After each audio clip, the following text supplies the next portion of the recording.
Hello, Danny Smith, talking about John Maxwell's book, Put Your Dream to the Test. We're about 3 weeks into this book, and we've reached the part where John, in my words, we start putting the rubber, it's where the rubber meets the road. Here he's, in chapter 5, is the pathway question. Do I have a strategy to reach my dream? He quotes Les Brown.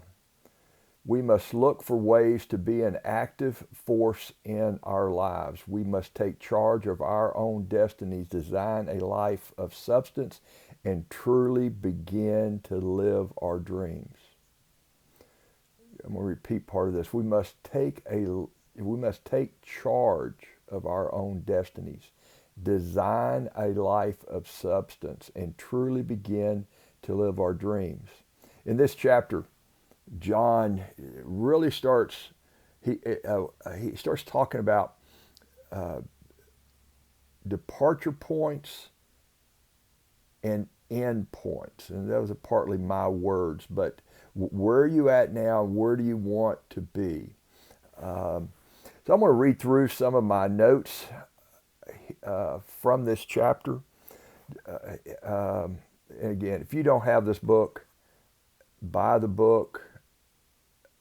I have it in paper form, I have it in Kindle, and I have it Audible. I just need to keep listening to this over and over again. The older I get, the more I realize how much or how important it is that I dream, that I have dreams, and that there's some dreams that are maybe too far-fetched.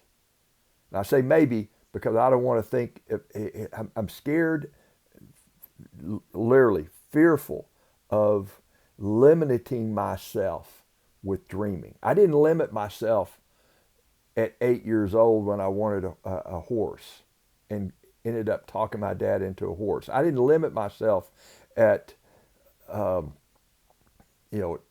and 15 years old when I wanted a motorcycle. My dad said I would never have a paper route and I would never have a motorcycle, and he had told me that's my whole childhood and going into my teens, and I talked him into letting me have a paper route, which I saved up to buy a motorcycle. We can't limit our dreams, and get away from people that put you down because you dream. Anyway, what John says here, try to go through this pretty rapidly, but John says, state all your positions. The process of reaching your dream is like reaching a destination using a GPS device. That's where I think of it as an ending point, the end game. We have a departure point and an ending point. Your departure point is understanding where we are right now, regardless of resources. When we're dreaming, we're not talking about our resources. We're not talking about where we're at or what we have available to us. Dreaming is way past that. John says, when I want to create a plan to achieve a dream, I start by stating my positions in the process. And again, the process of reaching a dream is like reaching a destination using a GPS. One, my present position. First, I ask myself, where am I at right now? Where am I right now? Number two, my future position. I put words into what I want to accomplish, where I want to go.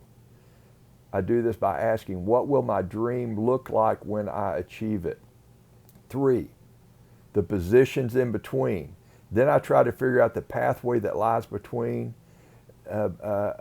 by asking, what steps must I take to get from my present position to my future one? I think of it as a departure point. Where am I departing from? And my end game, my end point. What's my future position that I'm wanting?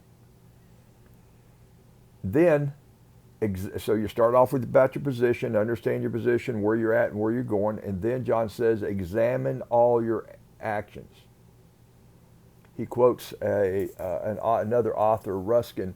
What we think or what we know or what we believe is in the end of little consequence. The only consequence is what we do. To reach our dreams, we must, 1, do something. 2, do something today that relates to your dream. Well, I could go way down some paths in here. I'm thinking about the book, The 12-Week Year, thinking about lead and lag indicators. Won't go there right now. 3, back to John's notes, my note from John's book. 3, do something every day that relates to your dream. Earl Nightingale remarked, "We read about people who sail around the world in a 30-foot sailboat or overcome handicaps to win a gold medal at the Olympics, and we later find that their stories, we find out about their stories of persistence." John says that he would go one step further and suggest that they are stories of focused persistence. Whoop, lost my note here. Excuse me a second.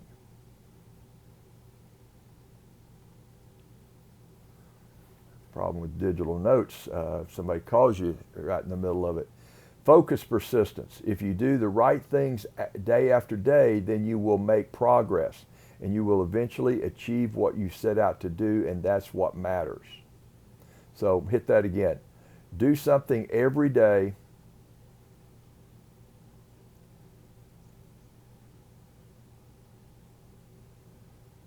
Apologize. Do something every day that relates to your dream.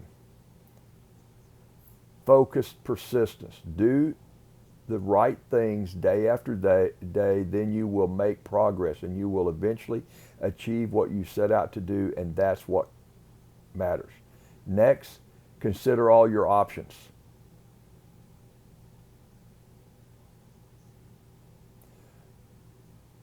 As a leader, John says he naturally thinks in terms of resources. I know that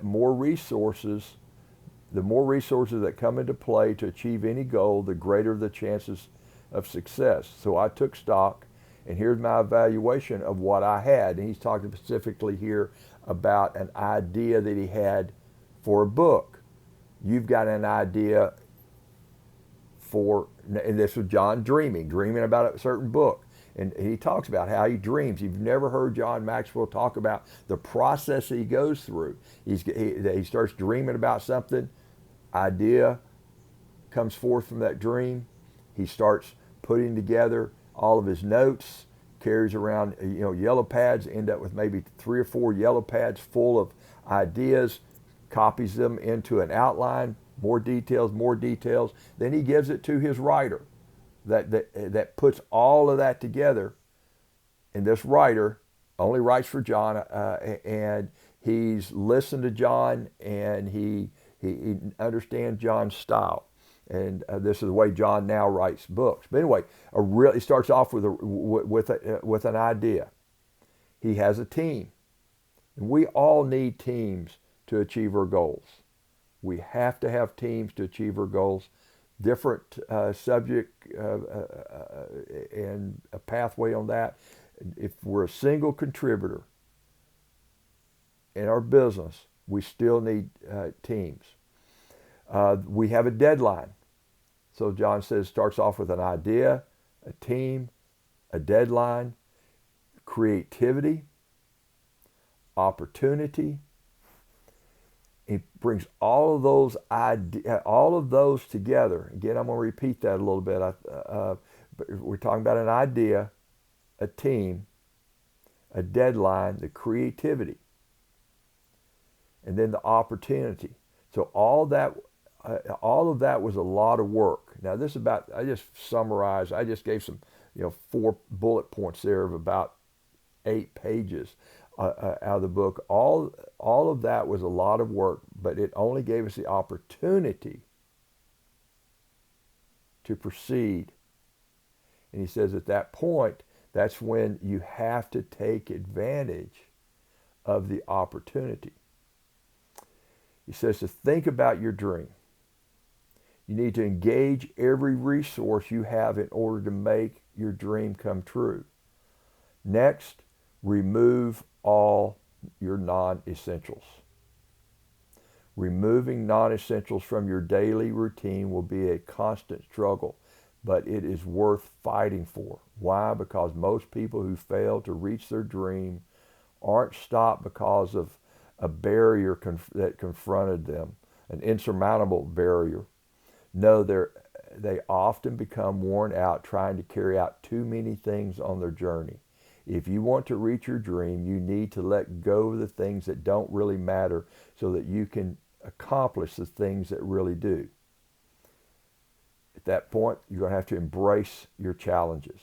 Once you've stated your positions, examined your actions, considered your options, utilized all your resources, and removed all your non-essentials, you still have one more thing to do. Embrace your challenges.